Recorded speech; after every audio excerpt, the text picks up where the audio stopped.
18ஆம் ஆண்டு கால பைரவாஷ்டமி திருவிழா டிசம்பர் 4ஆம் தேதி துவங்கி சீரோடும் சிறப்போடும் நடைபெற்று இன்று நிறைவு நாளை எட்டியுள்ளது. இப்பெரும்பணியில் தங்களை ஈடுபடுத்திக் கொண்ட ஸ்ரீ கால பைரவா அறக்கட்டளை அறங்காவலர் குழுவினர்கள், பைரவ சுவாமி ஆசிரம அறங்காவலர்கள், இளைஞர் அணியினர், உளவார குழு, பைரவ சேனை மாணவர்கள், ஊர் பெரியவர்கள், மணியக்காரர்கள், திருக்கோவில் மணியக்காரர்கள், கட்டளைதாரர்கள், உபயதாரர்கள், வேள்வி பணி செய்த வேள்வி பணியை ஒருங்கிணைத்தவர்கள், ஓதுவா மூர்த்திகள், வேத பாராயணம் செய்தவர்கள், சுவாமி அலங்காரம், மங்கள இசைக்குழு, பைரவா தப்பட்டை குழு, காந்தி தப்பட்டை குழு, பறை இசைக்குழு, பம்பை இசைக்குழு, தலை உரிமை கலைஞர்கள் மற்றும் கந்திக்குப்பம், செங்கோடி நகர், காமராஜ் நகர், திருச்சிற்றம்பலம் நகர், பாளையப்பள்ளி, வரட்னப்பள்ளி, பர்கூர், பிஆர்ஜி மாதேப்பள்ளி, எலத்தகிரி, ஆலமரத்துப்பட்டி, மண்ணேரி, மாங்காப்பட்டி, திம்மாபுரம், அவதானப்பட்டி தொண்டர்கள் மற்றும் இத்திருவிழா காலத்தில் பல்வேறு ஊர்களில் இருந்து வந்து தங்கி தொண்டு செய்த அனைவரையும் நன்றி தெரிவித்து வருக வருக என வரவேற்கும் நேரம் இது.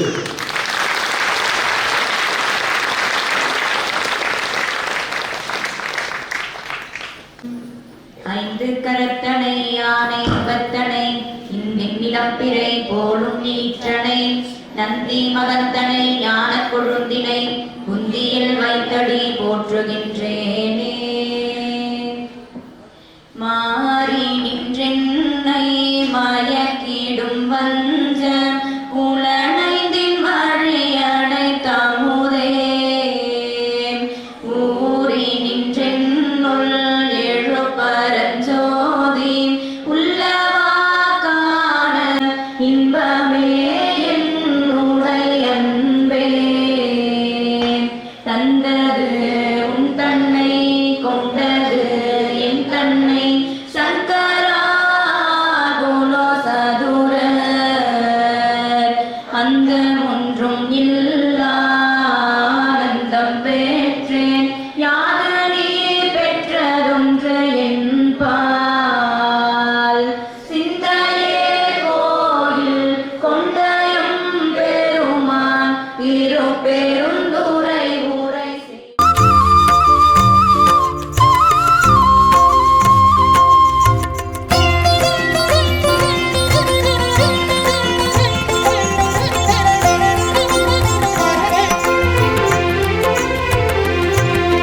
பைரவன் தாள் போற்றி, கால பைரவன் தாள் போற்றி, பைரவன் தாள் போற்றி, கால பைரவன் தாள் போற்றி.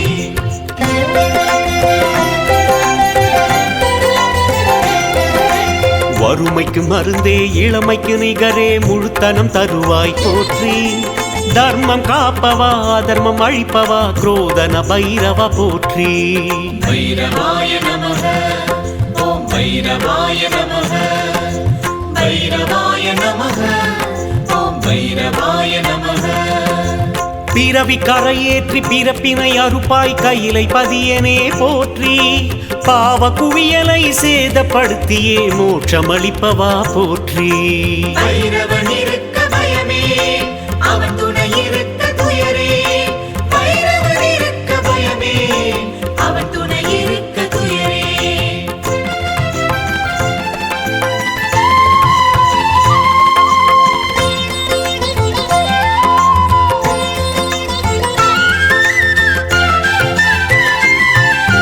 பைரவன் தாள் போற்றி, கால பைரவன் தாள் போற்றி, பைரவன் தாள் போற்றி, கால பைரவன் தாள் போற்றி.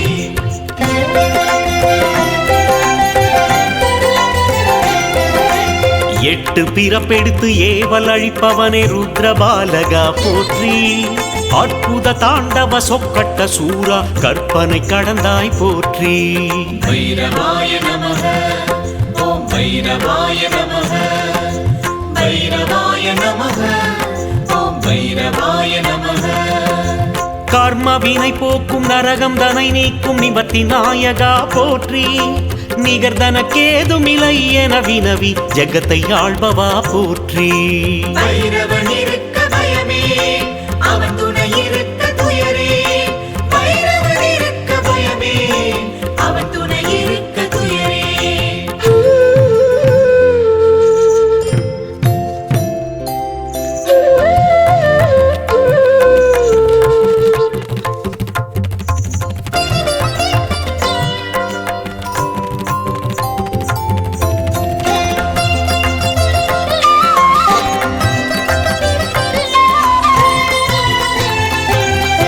பைரவன் தாள் போற்றி, கால பைரவன் தாள் போற்றி.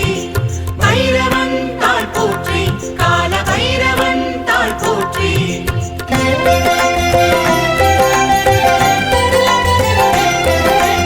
ஆலமர் செல்வர் தட்சிணாமூர்த்தி குரு திருப்பதமே போற்றி.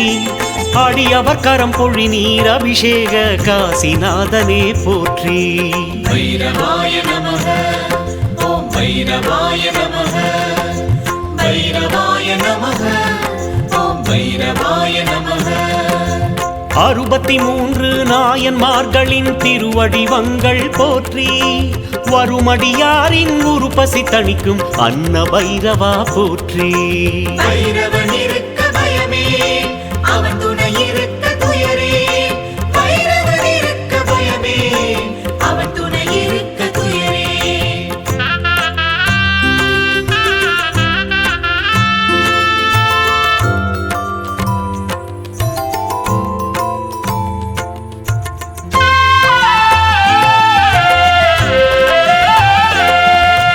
பைரவன் தாள் போற்றி, கால பைரவன் தாள் போற்றி. பைரவன் தாள் போற்றி, கால பைரவன் தாள் போற்றி.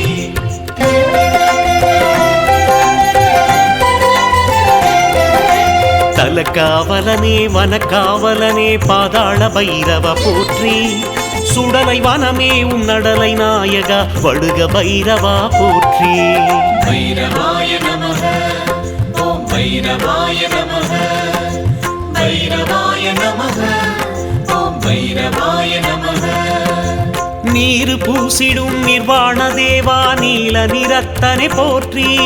சர்வ சக்தியுடை சர்வேஸ்வரனே வீரமார்த்தாண்ட போற்றி.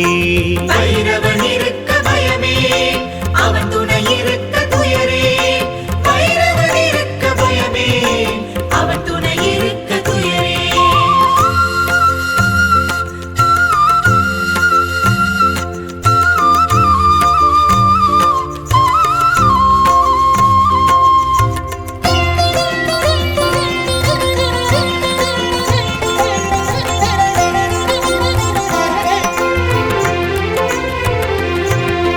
பைரவன் தாள் போற்றி, கால பைரவன் தாள் போற்றி.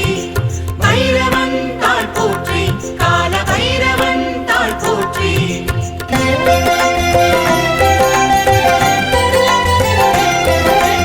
அரளிவனம் உலவும் ஆரண்யவாசா கருவறை நின்றாய் போற்றி. தரணி தாழ் பணியும் தீன தயாளா கால சக்கரா போற்றி. பைரவாய நமக, ஓம் பைரவாய நமக. பைரவாய நமக, ஓம் பைரவாய நமக. உங்காந்த விழிகள் சுடரொளி வீசி எம் பாவம் தீர்ப்பாய் போற்றி. ஏகாந்த நிலையில் சீத பெட்டாமலை சீபதி நாயன போற்றி. பைரவன் இருக்க பயமே, அவன் துணை இருக்க துயரே. பைரவன் இருக்க பயமே, அவன் துணை இருக்க துயரே.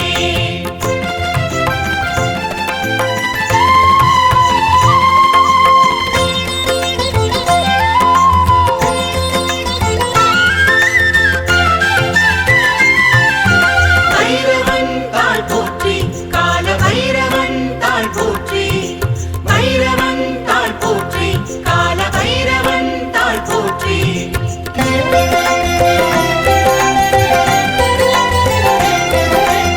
உற்சவர் பெருமான் உடன் வலம் வருவாய் சண்ட பைரவா போற்றி. அஷ்டமி தேய்பிரை திருநாள் கொண்டாடும் திருத்தேரரசே போற்றி. பைரவாய நமக, ஓம் பைரவாய நமக. பைரவாய நமக, ஓம் பைரவாய நமக. நித்ய அன்னமும் பாடசாலையும் பீடத்தில் தருவாய் போற்றி. வித்ய காளியின் நித்ய பூஜையில் நிம்மதி தருவாய் போற்றி. பைரவன் இருக்க பயமே, அவன் துணை இருக்க துயரே. பைரவன் இருக்க பயமே, அவன் துணை இருக்க துயரே.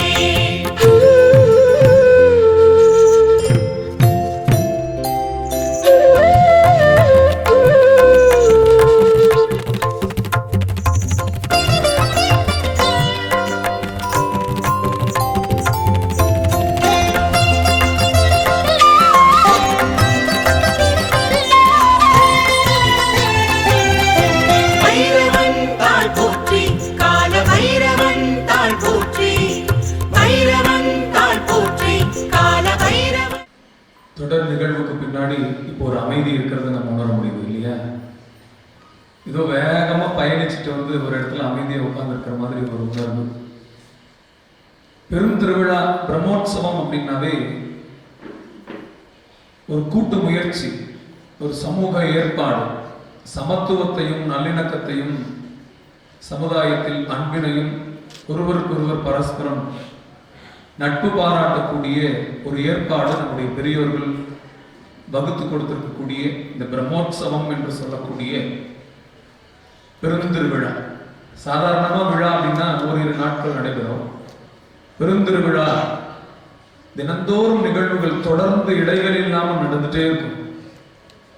நம்முடைய பகுதியில இதெல்லாம் சற்று சாத்திய குறைபாடு இருந்த ஒரு செயல்.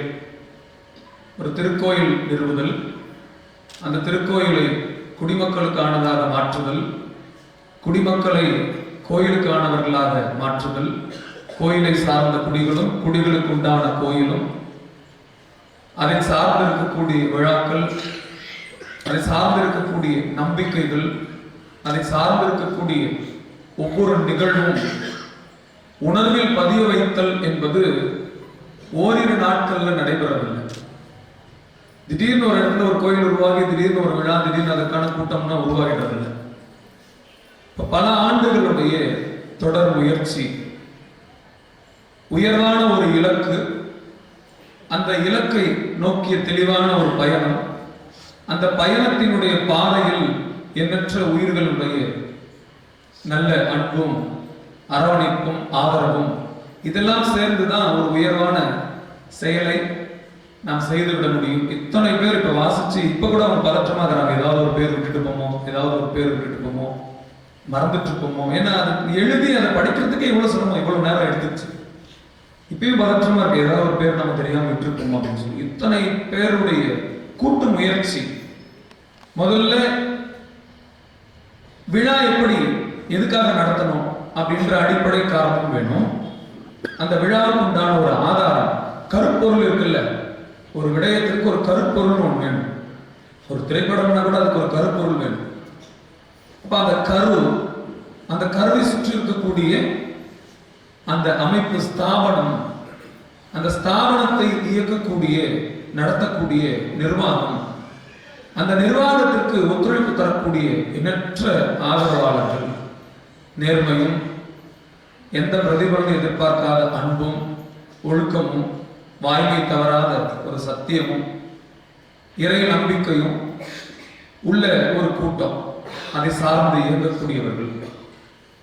இந்த விழா எதற்காக நடத்தப்படணும் அப்படின்ற சரியான திட்டமிடல், என்னென்ன வழிபாடுகள் நடத்தப்படணும், அந்த வழிபாடுகள் எப்படி இருக்கணும், ஒரு வேள்வின்னா எப்படி இருக்கணும், ஒரு அபிஷேகம்னா எப்படி இருக்கணும், சுவாமி புறப்பாடுன்னா எப்படி இருக்கணும், ஒரு அலங்காரம்னா எப்படி இருக்கணும், ஒரு மேடை நிகழ்ச்சின்னா எப்படி இருக்கணும், அந்த மேடையில என்னென்ன பொருள் இருக்கணும், ஒரு வேள்வி சாலையில என்னென்ன பொருட்கள் இருக்கணும், பொருட்கள் என்ன தேவை அப்படின்ற புரிதல், அந்த பொருட்களுக்கு உண்டான பணம் எங்கிருந்து பெறுதல் அப்படின்ற ஒரு புரிதல், அதை திரட்டுவதற்கு உண்டான அன்பர்கள், நேர்மையும் ஒழுக்கமும் உள்ள அன்பர்கள், திரட்டிட்டு வந்த பொருட்களை சேகரித்து ஒரு இடத்தில் வைத்து அதை பிரித்து சரியாக அந்தந்த நேரத்துல உரிய வழிபாட்டை நிகழ்வுகளை எடுத்து சேர்த்துக்கு உண்டான தொண்டர்கள். அப்பப்பா ஒரு பெருந்திருவிழா நடத்துறதுன்னா எத்தனை சிரமங்கள் இல்லையா? அப்பயும் ஏதாவது குறை வருமா, அதை செய்யணுமா இதை செய்யணுமா, இந்த நேரம் குறித்த நேரத்துக்கு செய்ய முடியாது. ஒரு பக்கம் மண் எடுத்துட்டு போய் போட்டோம்னா ஒரு பக்கம் காவை உடைஞ்சு போகும், ஒரு பக்கம் சரி கட்டணும்னா இன்னொரு பக்கம் வருத்தம் வரும். அத்தனையும் எல்லாத்தையும் போராடுறத விட பெரிய போராட்டம் என்ன தெரியுமா? மனித மனங்களோட போராடுறது தான். எல்லா போராட்டத்தோட பெரிய போராட்டம் மனித மனங்களோட போராடக்கூடிய அந்த போராட்டம் இருக்குல்ல, அதுதான் பெரிய போராட்டமே. இத்தனையும் இவ்வளவு பெயர்கள் சொன்னாங்கல்ல, இந்த பெயர்கள் குறிப்பிடாத இதற்காக பின்புலத்துல இருந்து பணி செய்யக்கூடிய எண்ணற்ற பேர் தோழர்கள் அவங்கெல்லாம் எங்களை எதுக்கும் சொல்லக்கூடாது, எங்களை எதுக்கும் கூப்பிடக்கூடாது, எங்க பேரெல்லாம் வாசிக்க கூடாது, நாங்க என்ன கொடுத்தாலும் சொல்லக்கூடாது, நீங்க வேணும் மகாசுவாமி, நீங்கள் சொன்ன பணியை பின்னாடி இருந்து நாங்க செய்வோம். அப்படி இருக்கக்கூடிய எண்ணற்ற பெயர்கள் இப்ப இந்த பெயரை வாசிக்காமலும் இங்க முன்னாடி கூப்பிடாமலும் இங்க இல்லாமலும் இப்ப இங்க இல்லாமலும் எங்கேயோ உட்கார்ந்துட்டு வார்த்தைகள் எல்லாம் கேட்டுருக்கோம். அப்படிப்பட்ட உயிர்களுடைய பிரார்த்தனை, உழைப்பு, இதே நோக்கம், இலக்கு. எனக்கு பைரவ நிலையை அமைக்கணுன்றது இலக்கு, அவர்களுக்கெல்லாம் என்ன இலக்கு? என்ன இலக்கா இருக்க முடியும் சொல்லுங்க? என்ன இலக்கா இருக்க முடியும்? சொல்றத செய்யணும், சாமி சொல்றத செய்யணும், இதுதான் அவர்களுக்கெல்லாம் பெரிய இலக்கு. என் மனம் போனாம எல்லாமே செய்யணும். அப்படி சுற்றிலும் அங்கங்க திரைக்கு பின்னிருந்து முன்னாடி வராம, எதுலையுமே முன்னாடி வராம அத்தனையோ உயிர்கள் தலையால் சொன்ன காலால் சொன்ன பணியை தலையால் எடுத்து செய்யறதுன்னு சொல்லுவாங்கல்ல, அந்த மாதிரி சிறமையை கொண்டு செய்யக்கூடியவர்கள். அப்படிப்பட்ட உயிர்களுடைய உழைப்பினால் வந்த பொருளினால் செய்யப்பட்ட செயல்கள் நீங்க பார்த்துருப்பீங்க. தொடர்ந்து அதிகாலையிலிருந்து மங்களவாதி வாசிட்டே இருப்பாங்க, வேள்வி சாலையில வேள்வி நடந்துட்டே இருக்கும், அலங்காரம் ஒரு பக்கம் செய்துட்டே இருப்பாங்க, சாமி ஒரு பக்கம் புறப்பட்டுட்டே இருக்கும், சாமி கூட ஒரு பெரியவங்க போயிட்டே இருப்பாங்க. நேற்று நடந்தோம் சாமி, கால் வலிக்குது, இன்னைக்கு போக மாட்டாங்க சொல்ல மாட்டாங்க. நேற்று சாமி தூக்கணும், இன்னைக்கு என்னால் முடியலன்னு சொல்ல மாட்டாங்க. இன்னைக்கு அன்டைம் ஆயிடுச்சு சாமி கோயிலுக்கு வர்றதுக்கு, காலையில வேள்வி கொஞ்சம் தாமதமாகும் சொல்லல. அதிகாலை 5 மணிக்கு போனா அங்க திருமுருகன் கேட்டரிங் தேநீர் தயாரா வச்சிருக்கிறாங்க. 8 மணிக்கு போனா உணவு தயாரா இருக்கு. தேர் புறப்பட்டுட்டு வந்த உடனே என்ன சூழ்ந்துட்டாங்க, சாப்பிடணும் சாமின்னு சொல்லி பிள்ளைங்கள்லாம். எத்தனை மணிக்கு? 3 மணிக்கு சுட சுட சாப்பாடு கொண்டு வந்தாங்க. இப்படி சாப்பிடுங்க, அணையா அடுப்பு இருக்கணும். நேற்றைக்கு செய்த இந்த பணி இப்ப இன்னும் கொஞ்ச நேரம் நம்ம இவ்வளவு கூடி இருக்கோம் இல்லையா, நம்ம இப்படி எழுந்து போகும்போது இங்க குப்பை எல்லாமே சேர்ந்துருக்கோம், அதையெல்லாம் தூய்மை பண்ணணும், திருப்பி மறுநாளும் செய்யணும். மக்களுக்கு விழா இன்றோடு நிறைவாயிடுச்சு, எங்களுடைய தொண்டர்களுக்கு இன்னும் விழா நிறைவேறணும், இன்னும் 3 மாசம் ஆகும். ஏன் எல்லாரும் பிரமிப்பா கேட்பாங்கல்ல, இது எப்படி சாத்தியம், இது எப்படி சாத்தியம்? நான் அதுக்கு ரொம்ப எளிமையா சொல்லக்கூடிய ஒன்றே ஒண்ணுதான், இதை செய்தால் எங்களுக்கு என்ன கிடைக்கும் என்ற பிரதிபலனை எதிர்பாராத எங்களுடைய தொண்டர்களால் இதெல்லாம் சாத்தியம். பயன்படாத செல்வங்களுடைய பணத்தாலும் உதவாத பெரும் கூட்டத்தினுடைய அந்த ஆதரவு இல்லாமலும் தொண்டர்களுடைய உழைப்பை மட்டுமே நம்பி இங்க ஒவ்வொன்றையும், இங்க சாமி தொட்டு வணங்கக்கூடாதுன்னு சொல்லுவாங்க சில இடங்கள்ல. இங்க போய் நீங்க தான் சாமி தொட்டு தான் வணங்கணும், தொடாம போகக்கூடாது. எது செய்தாலும் எல்லாரையும் ஒரு கைப்பிடி எடுத்து போடுங்கன்னு சொல்லுவோம். ஏன்? இது ஒரு கூட்டு முயற்சி, இது கடவுளுக்காக அமைக்கப்பட்ட தளம் அல்ல, மக்களுக்காக அமைக்கப்பட்ட தளம். எல்லாருக்கும் சமத்துவமான உரிமை உள்ள, யார் மற்றவர்களுக்கு நான் என்று கால பைரவமூர்த்தி அமர்ந்திருக்கக்கூடிய தளம். அதனால்தான் இந்த இத்தனை உயிர்களும் இன்னைக்கு இங்க வந்து ஒவ்வொரு நாளும் இங்க வழிபாடு செய்யறாங்க, வேண்டிக்கிறாங்க, வேண்டுதல்கள் நிறைவேறுது. அவங்களுடைய எண்ணம் போல எல்லாமே இந்த இடத்துல வந்து காணிக்கையா செய்து கொடுக்குறாங்க. எந்த பின்புலமும் இல்லாமல், எந்த ஆதாரமும் இல்லாமல் ஒன்றை தொடர்ந்து செய்யறது, அதை அந்த வளர்ச்சி பாதையில் கொண்டு போறது அப்படின்றது எவ்வளவு கடினமானது என்று அதனை முன்பு செய்து பார்த்தவர்கள் புரியும், பெரியவங்களுக்கு புரியும். அதனால் நான் மீண்டும் மீண்டும் சொல்றது, பைரவ நிலையத்தில் இங்க ஏதாவது ஒரு சிறப்பு இருக்கு, இங்க ஏதாவது நல்லா இருக்கு அப்படின்னா அதற்கு எங்களுடைய தொண்டர்கள் தான் காரணம். இங்க ஏதாவது ஒரு குறை இருக்குன்னா அதுக்கு நான் தான் காரணம். சிறு குறைகள் இங்க இருக்குது அப்படின்னா அதுக்கு நான் தான் காரணம். அதனால் பெயர் சொல்லப்படாதவர்கள் இங்க முன்னாடி கூட்டிட்டு வந்து நிறுத்தப்படாதவர்கள், அதை விரும்பாத எங்களுடைய தொண்டர்களுக்கும் இந்த நேரத்தில் நன்றி சொல்லி, இந்த விழாவினுடைய தொடக்கத்திலிருந்து இந்த பல்வேறு பகுதிகளுக்கு அழைச்சிட்டு போய் அரசியை வண்டி வண்டியாக ஏற்றிவிட்டவங்களிலிருந்து இன்னைக்கு இந்த நாள் நிறைவு நாள் வரைக்கும் அத்தனை பணிகள்லையும் நேரடியாகவும் மறைமுகமாகவும் முன்னாடி வந்தும் வீட்டில் இருந்தும் சாலையில் இருந்தும் கழிவறையில் இருந்தும் கருவறையில் இருந்தும் வரிசையில் நின்றும் தேங்காய் உடைக்கிற இடத்துல இருந்தும் அலங்காரம் செய்யறதுல இருந்தும் தூய்மை செய்யறதுல இருந்தும் சாலைகளை எல்லாம் சரி கட்டுறதுல இருந்தும் ஒவ்வொரு பணிகளிலையும் தங்களை ஈடுபடுத்திக் கொண்டவர்கள், குடும்பமாக தங்களை ஈடுபடுத்திக் கொண்டவர்கள், வைரவ நிலையத்தையே எங்களுடைய அடையாளம் என்று ஏற்றுக்கொண்ட நண்பர்கள். நான் அன்னைக்கு சொன்ன மாதிரி தீபாவளி பொங்கல் எல்லாம் எங்களுக்கு பண்டிகை இல்லை, காலபைரவாஷ்டமி தான் எங்களுக்கு பண்டிகை. ஏன் தீபாவளி பொங்கல்லாம் 11 நாள் கொண்டாடுறோமா? 11 நாள் உற்சவங்களோட 11 நாள் ஆரவாரமா 11 நாள் எல்லா வாத்தியங்களோட வேள்வியோட சாமி புறப்பாடோட அன்னதானத்தோட 11 நாள் நம்ம கொண்டாடுறதில்லை. அப்ப பெருந்திருவிழா இது நமக்கு காலபைரவாஷ்டமி தான். ஏன்னா பெருந்திருவிழா விளக்கம் சில பேர் புரியல. பிரம்மோற்சவம் நான் சாதாரண விழாவுக்கும் பெரிய திருவிழாவுக்கும் என்ன வேறுபாடுனாங்க. 11 நாட்கள் அந்த காலத்துல முன்னோர்கள் 11 நாட்கள் கொண்டாடுவாங்க. இன்னும் சொல்ல போனா ஒரு மாதம்லாம் இருக்கிற விழாலாம் அந்த காலத்துல நடந்திருக்கு. தினமுமே விழா, ஒரு மாதம் தொடர்ந்து அப்படியெல்லாம் பெரியவர்கள் கொண்டாடி இருக்கின்றார்கள். ஆனா இன்னைக்கு அது சாத்தியம் இல்லாதது. எனவே ஊர் பெரியவர்கள் உள்ளிட்ட இந்த நிறைஞ்சிருக்கிற இந்த சபையில எங்களுடைய தொண்டர்களுக்கு இந்த நேரத்தில் உங்கள் எல்லோருடைய கரவொலியோடும் மீண்டும் ஒரு முறை நிறைவாக உங்கள் எல்லோருடன் நான் கேட்டுக்கொள்வது என்னென்றால், வைரவ நிலையம் எதற்காக உருவாக்கப்பட்டது என்ற புரிதலோடு வைரவ நிலையத்திற்கு வாருங்கள். வெளியே வரும்போதே நான் ஒரு போர்டு வச்சிருக்கேன், எந்த எதிர்பார்ப்பும் இல்லாமல் வைரவனுடைய அருள் மட்டும் வேண்டி வரக்கூடியவர்களுக்கு இது சத்தியலோகம், இது கைலாயம், இது வைகுண்டம் இல்லையா? அந்த வாக்கு என்னைக்குமே மாறாது. அந்த வாக்கு என்னைக்குமே மாறாது. உங்களுடைய கடமையை செய்யக்கூடிய யாராக இருந்தாலும் உங்களுக்கான உரிமை என்றும் வைரவ நிலையத்தில் இருக்கும் என்று சொல்லி உங்கள் அனைவருக்கும் ஆசி கூறி, என்னென்னலாம் வேண்டிக்கிட்டீங்களோ பாலாபிஷேகம் பண்ணும்போது, தொண்டு செய்யும் போது என்னென்னலாம் குறையோடு வந்தீங்களோ அதெல்லாமும் இந்த விழாவினுடைய பலனாக நிறைவாகட்டும், உங்களுடைய எண்ணமெல்லாம் ஈடேறட்டும் என்று மனதார வாழ்த்தி, அனைவரும் எழுந்து ஒரு உலக நல வாழ்த்து சொல்லி இந்த விழாவை நிறைவு செய்வோம். தென்னாடுடைய சிவனையை போற்றி, அண்ணாவுடைய மன்னா போற்றி, ஏகம்பத்துரையந்தாய் போற்றி, காவாய் கனகத்திரளே போற்றி, வான்முகில் வழாது பெய்க, மன்னன் கோன்முறை அரசு செய்க, நான்மறை அறங்கள் ஓங்க, மேன்மைக்குள் சைவ நீதி, மேன்மைக்குள் சைவ நீதி, மேன்மைக்குள் சைவ நீதி. திருச்சிற்றம்பலம்.